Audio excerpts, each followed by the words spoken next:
This is two 12 by 12 sheets stuck together in the middle here, and this join here is where the spine of the book needs to go.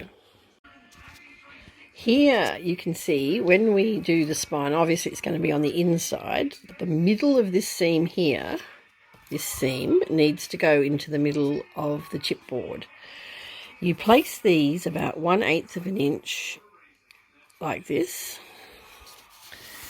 and you're best to cut the chipboard on a guillotine. The Cricut will cut it, but it's quicker and easier, and you get more precise cuts on a guillotine. And I'm going to put the sticky stuff on the back in a minute, and I'll show that to you when I've put the sticky stuff on. But this is just to show you how this would go on the back. And this is where you can double check your sizing. Okay. This is the chipboard all taped up, ready to stick onto the first cut on the outer edge of the cardstock once we cut it on the Cricut. This is the notebook that I'm cutting it out for, with the figures of that are in the instructions. Now we're just going to zoom out here, and this is on the 12 by 24 mat, and you can see that that join is right across the middle line exactly. So when we get into design space, we're going to be able to line that up. In design space, I've just made a rectangle that's 16 inches wide by 11 inches tall. I've made a 1 inch buffer because when I laid my chipboard down on my paper, it was a little too tight with the other figures, so I've made it a little bit bigger. Now here we are in design space, and as you can see, it's 16 inches long, 11 inches wide. So I've had to line up so that the 8-inch mark, which is half a 16, is lined up on the 12-inch one. So I've got 8 inches below it and 8 inches above it. Now this is the cut sheet that's come off the Cricut, and as you can see, that join is exactly in the middle, which is what we wanted. We're now going to turn it over, and we're going to adhere the chipboard on the inside that you saw before. This is the spine that's been adhered, and I'll just get in a bit closer, zoom in.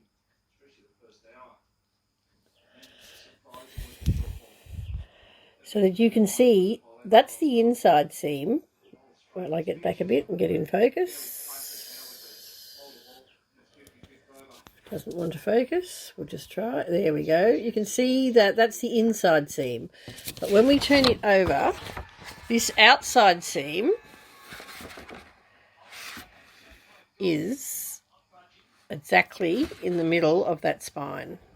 This is the chipboard laid down. As you can see, I've reused a cardboard box for this one. If you're going to sell, you're better to buy the chipboard fresh, but if it's just for a gift, that's fine. You need a medium weight chipboard. I'm now going to miter the corners. I'll just do a couple and then I'll show you. This is mitering the corners. You need to cut about 1/8 of an inch from this corner. Now I'm using a finger blade, but you can use scissors as well. So you just slice off at an angle like that. And there you've mitered your corner. That's all it is, you see? Like that. And this piece, in case you haven't cut your miter properly, if you put some glue on the back and stick it just there on the corner, that will cover up any imperfections you've done on your mitering. Now that all 4 corners have been mitered and you've stuck your little corners on, you just need to gently do this for each corner, just to give stop cracking when you fold it, and it just gives a little give on your cardstock. And also fold it up and fold it like this across those 2/8 of an inch spaces between your spine and the other bit. Okay, once you've done that, you need to put some double-sided tape on each of these and then fold them up like this and glue them. I'll come back when I've done that. This is just taking the double-sided tape off. I just use a little weeding tool to start it and just separate the glue from the outer and then just pull it off. Once it's off, you need to fold it up like this, push it down, and make sure it's really firmly down and that your corners are square. Just repeat that for all 4 sides. When you've got all 4 done, just get a bone folder like this and push in to those 1/8 inches beside the spine, which is this part here, to make sure that it's stuck down, and do it on both ends. Once you've done that, if you want to put an elastic pen holder on the end, you just need a piece of elastic like this. You just size it up by putting it around a pen, and be careful you don't use too thick of a pen. This one's pretty thick, and I probably won't use one as thick as this, but you do that just to get an idea about the length. Just cut your elastic off. Now I haven't got my hot glue gun warmed up, so I'll have to stop the video and go and do that. But what you do then is you hold your fingers to the size of the loop you want. Hold the doubled end. I'm going to get hot glue and I'm going to put it inside that bit first. Then I'm going to put a piece of hot glue halfway down this right hand side, and I'm going to sit that on there like that. I'll come back when I've done that. Here it is stuck on now so you can see it, and hanging over the edge is just enough, if I turn it that way so you can see it, to put your pen through. Make sure you've used a generous amount of hot glue so that it will hold it, because it's got to hold a fair bit of tugging and pulling and pushing. Next you're going to take your inside bit and we're going to line the inside. In the design space I will have made a cut, but you will have to join 2 pieces of cardstock together to make this big enough again. Okay, in the Cricut design file for the liner, so you can use 1 sheet, it'll cut 1 piece 12 by 9 and another piece 2 by 9. What you need to do now is you need to lay them down on your inside like this to line them up, so you know where you're going to line them up. I would stick this one in first, in fact, and then adhere this one over here on the side where the notebook's going to go, because you won't see the join. Also, you can use the 12-inch mat to cut this, but you just need to move it down about 1/4 inch to start it, because it's going to cut 12 inches down and 9 inches wide. I hope that makes sense. I'll come back when I've stuck this on. I thought I should perhaps show you how I stick it on. On the inside, I put double-sided tape all like this, but I leave a space all around the edges, because on the paper, on the inside of my liner, I'll use a glue, something like this, with a fine tip, and just go all the way around the edges of this, and that will glue down the very outside. Okay, I hope that makes sense. Another important thing is, because I've used crafter's glue or PVA glue around the edges, you need to get something like the bone folder, like this, and go all around the edges and also into the crevices where, like this, where your joins are for your spine. Make sure these bits here on the end near the spine are all down flat and they're not sticking up. If they're sticking up, just put a little bit more glue in there, push them down, even sit something heavy on them, you know, like your sticky tape, like that, until they're dry. Okay, so that's basically your inside bit. Now at this point you want to make sure your book's going to fit. So this was the book. So what we do is we just sit that in there nicely and shut the lid and make sure that that's going to sit nicely. And as you can see, we've got a little bit of space top and bottom and a little bit here, which is what we want, and that's going to sit in there nicely.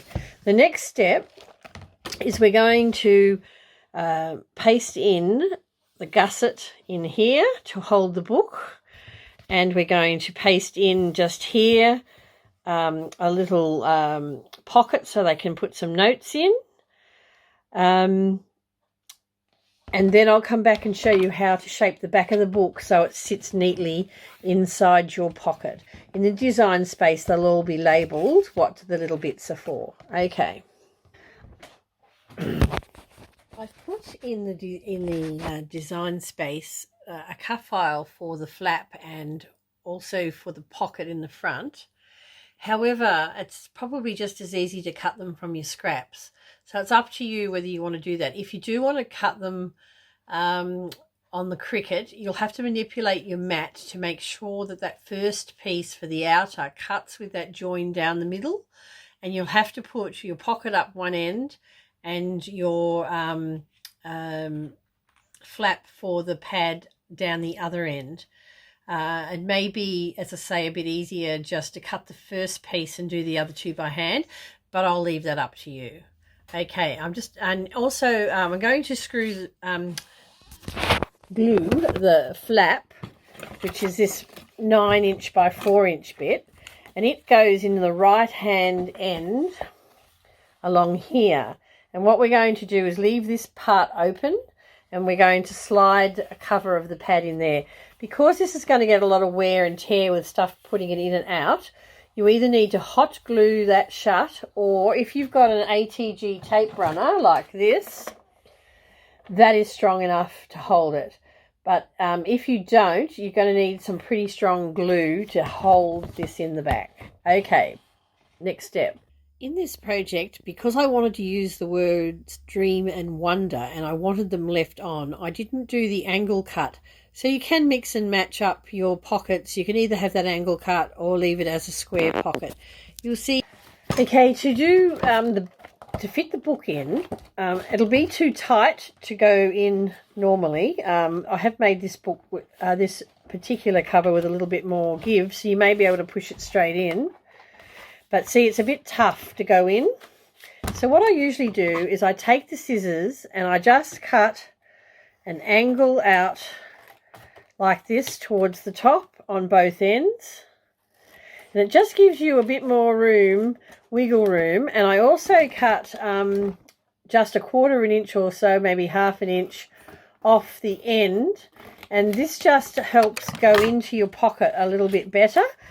And then I'll just pick it up so you can see it, and then you can just slide that in that pocket without any problems. In it goes. Just line it up and get it straight.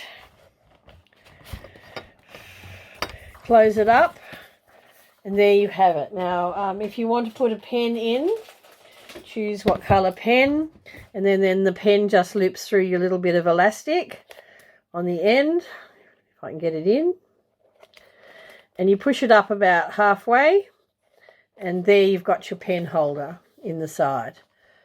Then you can put whatever embellishments you want on here or on here. I'm actually going to put something on this cover because this silver's all scratched and looks awful. So I'm going to put something over that as well, but nothing on here because I've got the words. Okay, I hope this has been useful and I hope that your book turns out. Thank you.